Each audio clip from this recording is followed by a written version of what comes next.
Saudara, topik firman Tuhan pada pagi hari yang indah ini yaitu pembaharuan hati. Hati yang berubah menjadi baru. Tuhan menghendaki hati kita ini berubah. Dalam mengikut Tuhan, kita tidak boleh terus-menerus memakai hati yang lama. Hati kita harus berubah menjadi hati yang baru. Tetapi banyak anak-anak Tuhan kurang memperhatikan perubahan hatinya. Pada akhir-akhir tahun ini, saudaraku, marilah kita memperhatikan hati kita. Sudahkah hati kita ini berubah? Bertambah-tambah mengasihi, bertambah-tambah memperdulikan orang lain. Doa kita juga, saudaraku, bertambah-tambah kepada orang lain, kepada sesama saudara-saudara seiman, saudaraku. Sudahkah hati kita ini, saudaraku, bertambah-tambah sabar, saudaraku, bertambah-tambah murah hati, bertambah-tambah tidak cemburu, bertambah-tambah tidak mementingkan diri sendiri, dan tidak sombong, saudaraku, dan lain sebagainya, sebagai yang tertulis dalam buah roh itu, dalam Galatia 5, saudaraku. Saudara, dengan jujur nanti kita boleh mengaku kepada Tuhan, dan kita mau Roh Kudus yang membentuk kita dalam hal ini. Sepanjang kita sudah sadar, dan kita mau berubah, saya percaya Roh Kudus mau mengubahkan kita. Tetapi banyak anak-anak Tuhan, saudaraku, hanya mengejar karunia-karunia Roh Kudus. Sebab karunia-karunia Roh Kudus itu luar biasa. Karunia-karunia Roh Kudus itu, saudaraku, yang bisa membuat pelayanan kita terkenal, saudaraku. Dan orang mengenal kita sebagai hamba Tuhan, orang yang dipakai Tuhan, dan sebagainya, saudaraku. Jadi banyak anak-anak Tuhan berdoa buat karunia-karunia Roh Kudus, tetapi kurang berdoa buat hati Yesus. Kurang berdoa buat karakter-karakter Yesus supaya jadi dalam hidupnya. Firman Tuhan berkata dalam 1 Korintus 14 ayat 1, saya membacakan kepada saudara. 1 Korintus 14 ayat 1. Di sini dikatakan, saya membaca, kejarlah kasih itu dan usahakanlah dirimu memperoleh karunia-karunia roh, terutama karunia untuk bernubuat. Kejarlah kasih itu. Usahakanlah dirimu beroleh kasih itu lebih dahulu. Kemudian usahakan lagi dirimu beroleh karunia-karunia roh, terutama karunia untuk bernubuat. Jadi yang pertama, saudaraku, yaitu mengejar kasih. Kasih yaitu soal hati. Karunia-karunia roh itu soal kuasa. Kasih itu, saudaraku, soal hati. Hati yang mengasihi, hati yang tergerak oleh belas kasihan. Kejarlah itu, Tuhan berkata. Itulah dia hati Yesus. Hati yang murah hati Yesus, saudaraku. Hati yang mengampuni, itulah hati Yesus. Hati yang tidak cemburu, itu hati Yesus, saudaraku. Kejarlah itu, Tuhan berkata. Tidak cukup kamu hanya mengejar karunia-karunia roh saja. Berdoa buat karunia-karunia roh. Urapi saya, Tuhan. Pakai saya luar biasa, Tuhan. Teguhkan pelayanan saya dengan kuasa dan tanda ajaib, Tuhan. Oh, banyak sekali doa anak-anak Tuhan demikian. Tetapi rupanya firman Tuhan berkata, itu semua memang tidak salah.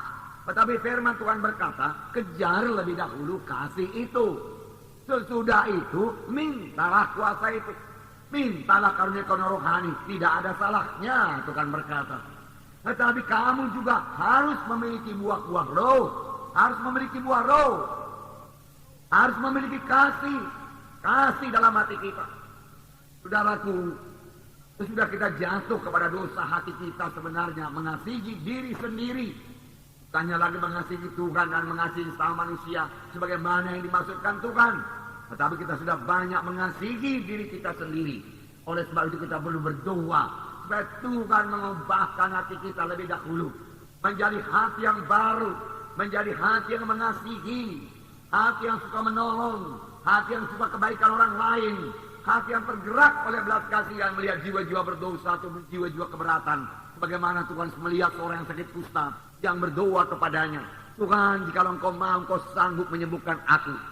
Firman Tuhan mengatakan bahwasanya pertama-tama hati Yesus tergerak oleh belas kasihan. Lalu dia mengulurkan tangannya dan menyembuhkan orang tersebut. Dalam perumpamaan orang Samaria, ada seorang yang turun dari Yerusalem ke Jericho. Dia dirampas oleh penyamun-penyamun, memukulnya, meninggalkannya hampir mati. Lalu lewatlah seorang imam, dia melihatnya. Hatinya tidak tergerak oleh belas kasihan. Dia punya kedudukan dalam gereja. Dia dihormati dalam gereja, saudaraku. Dia orang yang beragama, saudaraku. Tetapi hatinya tidak tergerak oleh belas kasihan. Tidak tergerak untuk menolong. Dia melihat, dia melewatinya saja, saudaraku. Kemudian datang lagi seorang Lewi. Yang juga orang beragama. Terkenal, saudaraku, memegang hukum Taurat, saudara. Tetapi hatinya masih hati yang lama. Dia lihat orang yang dirampas itu. Kemudian dia lewati, dia berjalan lalu, saudaraku.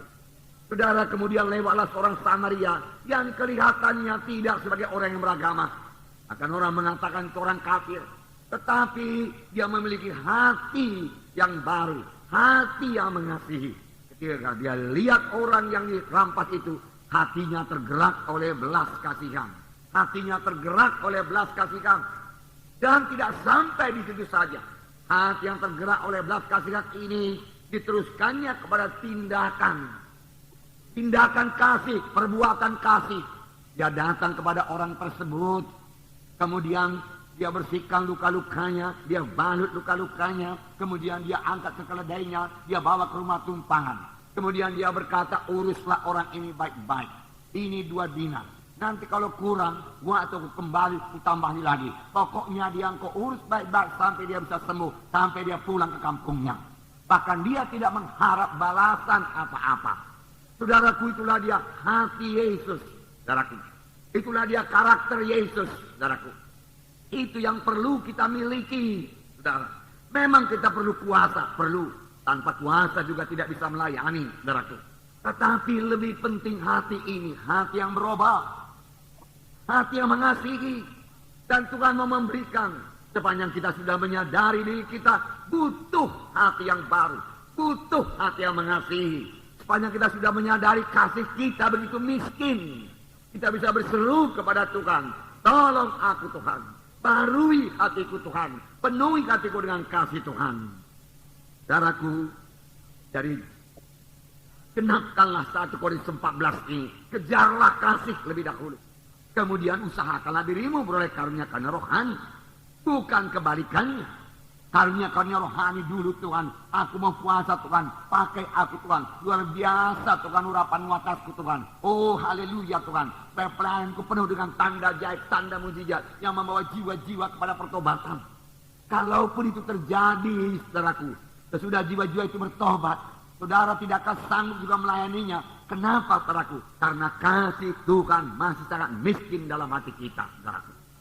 Saudara, jadi jangan terbalik, saudaraku. Kejar kasih lebih dahulu, baru karunia-karunia roh, baru kuasa, baru urapan, saudaraku. Nah, saudaraku yang kasih dalam nama Yesus, jangan abaikan hati ini. Mohon kuasa, kuasa, kuasa. Tapi dalam hati masih penuh dengan kemarahan. Mohon kuasa urapan Tuhan. Tapi dalam hati saudaraku penuh dengan kesombongan. Itu akan membuat orang tersebut jatuh. Itu tidak jauh bedanya dengan Lucifer. Dia sangat dikaruniai Tuhan. Karunia-karunia roh bekerja semuanya kepada dia. Dia memimpin pujian yang luar biasa di sorga. Dia punya talenta musik yang luar biasa. Dia punya urapan penyembahan yang luar biasa. Tetapi dia memiliki hati yang sombong. Hati yang membesarkan diri. Dia mementingkan diri sendiri. Hatinya belum berubah. Dan tidak lama kemudian dia pun jatuh. Kita melihat hati kita. Sudahkah kita bebas dari kemarahan? Sudahkah kita bebas dari kepahitan hati? Sudahkah kita bebas daripada roh tidak mengampuni? Sudahkah hati kita bebas daripada roh-roh pertentangan? Balas dendam, daripada segala kenajisan, saudaraku. Itulah yang perlu dibersihkan lebih dahulu. Dan seturut dengan firman Tuhan minggu yang lalu, kalau kita membersihkan dari dalam pinggan itu, maka bahagian luar pinggan itu juga akan bersih. Karena apa yang di dalam hati ini memanifestasikan dirinya keluar dalam tindakan, perbuatan, dan perkataan kita. Amin, saudara.